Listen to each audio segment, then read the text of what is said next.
Shannon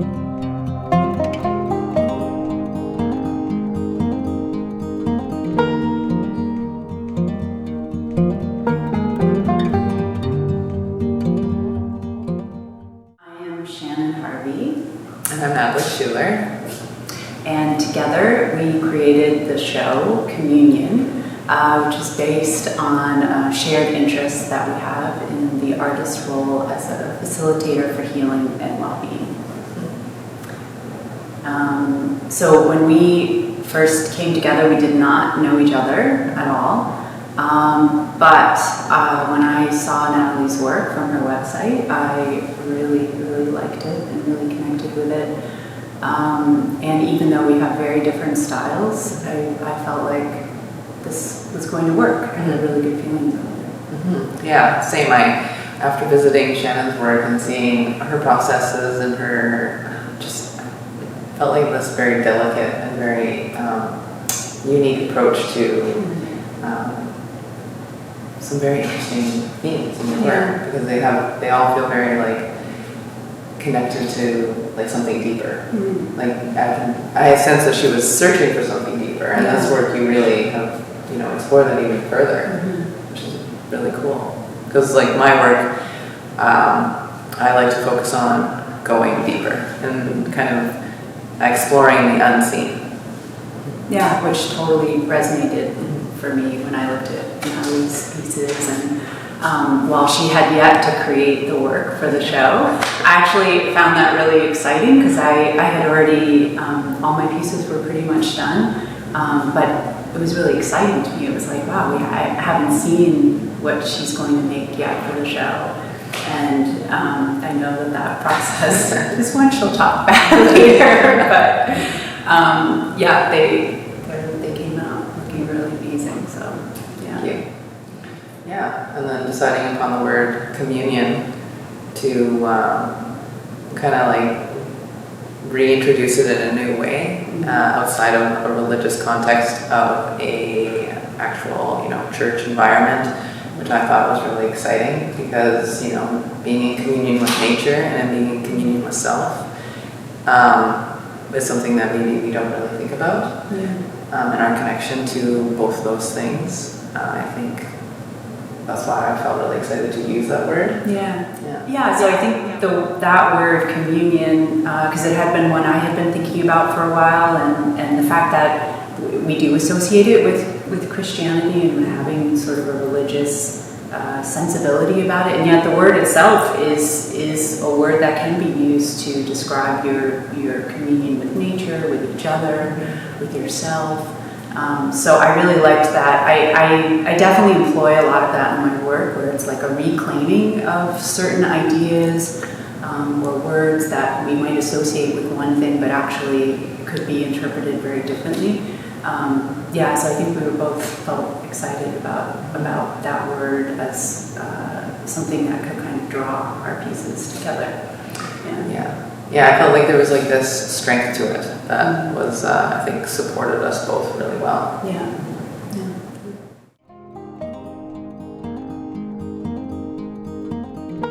This painting is the second in my series, Heart Space. It's called The Weight on My Chest.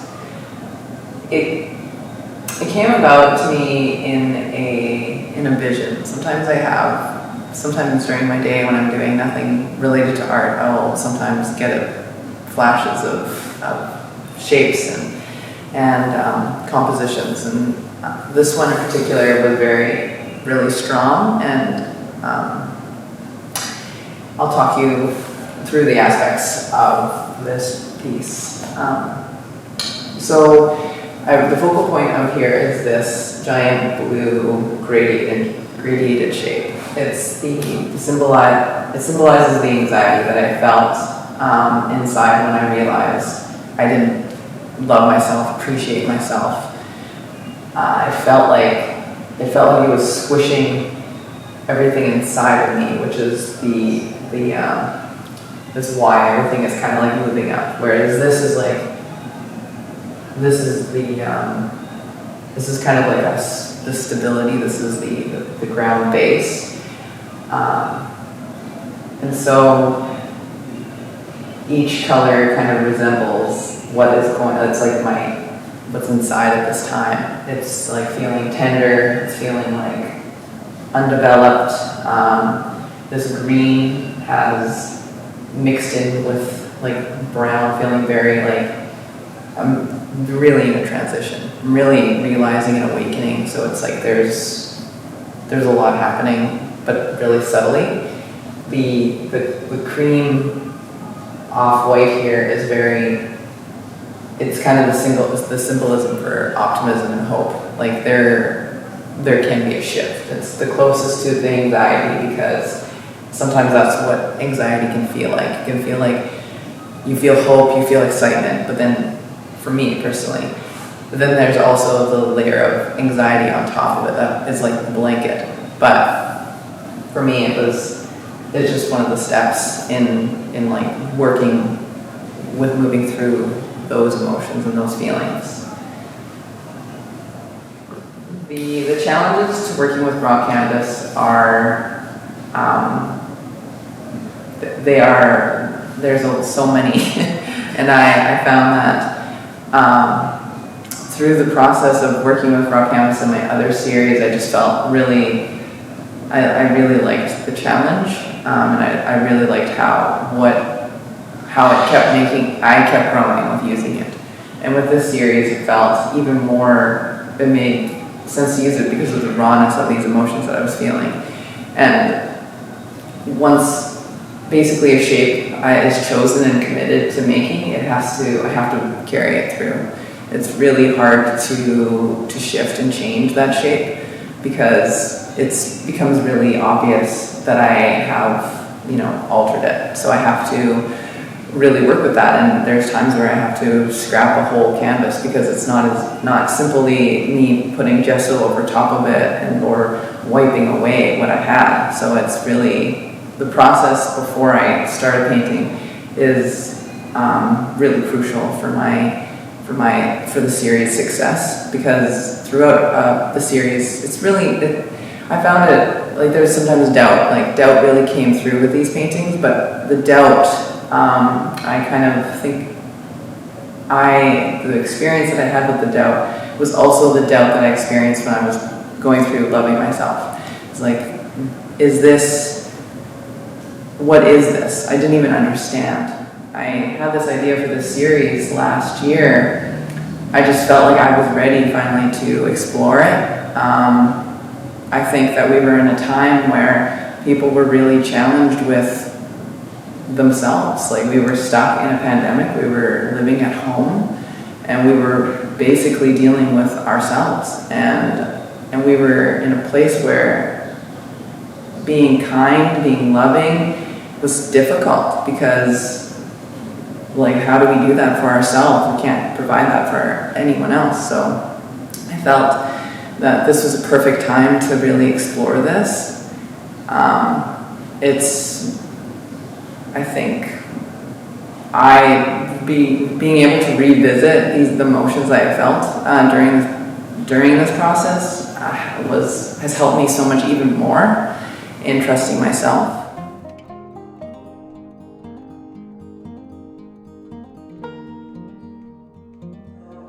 So with this piece, I had this idea of this female figure, kind of in this landscape where the trees have all come down, and she is kind of she is sort of representing renewal in this landscape. I thought a lot about the myth of Isis, who she's the one who restores her husband when his body is dismembered, and she kind of puts the parts back together. So initially it was going to be based on that myth, but it sort of evolved over time, and I wanted it to sort of be more, a little more ambiguous, so that when people looked at it, they could sort of imagine different stories. But the idea is that she's sort of bringing healing back, and she's also, in a way, like the figure of the green man. There was also a green woman in kind of Celtic mythology. This was the person who brought renewal to the land and sort of like, brought things back to life. And so over time, this sort of underground figure also came into the painting, and I really saw that figure as kind of like feeding the ancestors. So it made me think of, how we can neglect our ancestors and that part of our story. And so she's kind of bringing back, the plant and bringing back the water and sort of feeding that ancestor figure. I also thought of it as sort of the future, right? Like we're also needing to think towards the future as well. So for me, that was what was going on with that painting and why I called it Regeneration. So.